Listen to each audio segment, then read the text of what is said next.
Nasaan yung asawa niya? Ay, ang ganda! Alam niyo, sa totoo lang, ngayon ko lang sasabihin to. Oh, minsan lang po, sa totoo lang, magkatuluyan ang gwapo sa maganda. Hindi, ikaw, gwapo ka. Oh, hindi ko sinasabing gwapo ka kaya lang hindi ka pa uso. Pero mag-uuso ka rin. Kasi kapag ang gwapo at saka maganda nagkatuluyan, ang tawag doon, destiny.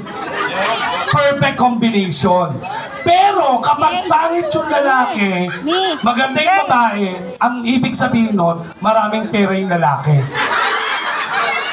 Pero pag pangit yung babae, gwapo yung lalaki, ang tawag doon, pikot. Pero pag parehas pangit yung lalaki, pangit yung babae, iba tawag doon, sukob, sumpa, dilubyo. Dahil gwapo ka, maganda yung asawa mo, perfect combination!